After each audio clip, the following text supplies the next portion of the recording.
Sir, itong magandang balita naman para sa ating mga junior high school students, mukhang sila ay makakasama na dito sa Government Internship Program. Pero bago yan, sir, bigyan mo muna kami ng karagdagang mga impormasyon o backgrounder tungkol po dito sa Government Internship Program, ASEC Patrick, sir.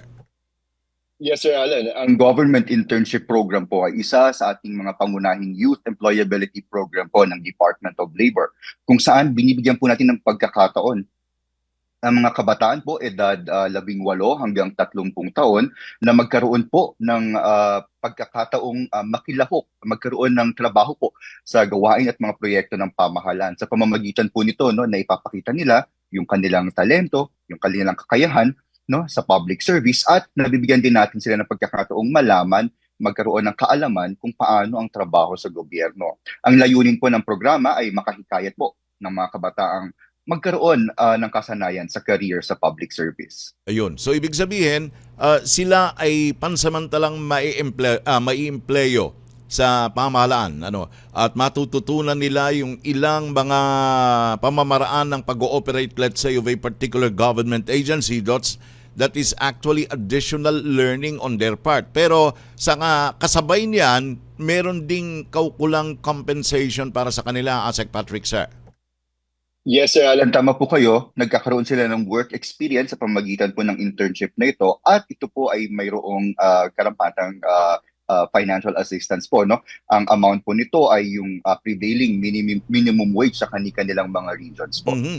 Uy, talagang ang parang pagpumasok siya, let's say, ng ilang oras, 8 oras ba sa isang araw ang required sa kanila pagpasok, and then ang kumbaga susweldohin nila ay kung magkano ang minimum wage kada araw doon mismo sa kanilang rehiyon, ASEC?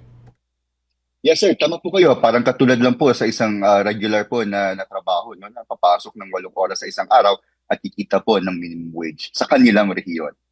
Ayun, okay. At siyempre dito po sa intention na ito na higit na mapalawak ang mga posibleng mabiyayaan o mapagkalooban ng tulong ng programang ito. Ayun, mapapasama na yung ating mga junior high school students. Paano po kung halimbawa junior high 17 or 16 years old? Paano yun, ASEC Patrick, sir?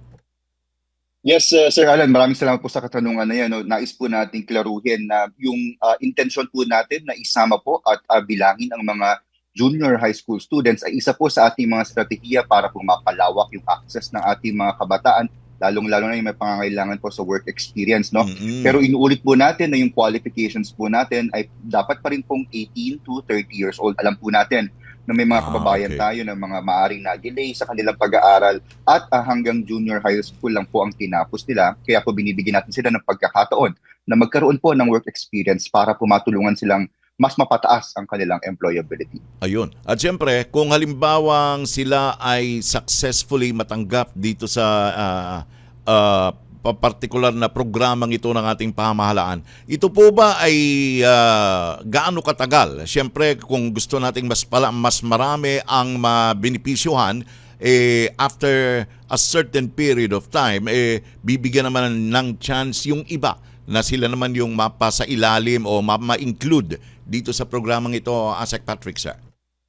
Yes, Sir Alan, tama po kayo. Sa ilalim pa rin po ng ating polisiya, no, sa Philippine Development Plan, pati po sa Labor and Employment Plan, no, nakatutok tayo sa pagsisiguro na mapalawak ang access at mabigyan ng oportunidad ang mas marami nating kababayan. Kaya po, sa ilalim po ng programang ito, sa Government Internship Program, binibigyan po natin sila ng 3 hanggang 6 na buwan. Pero ngayon po, mas pinatagal pa natin, ginawa natin 1 taon, no, para masiguro na talagang makuha nila yung kasanayan na kakailanganin nila para mas maging employable po sila. Ayun.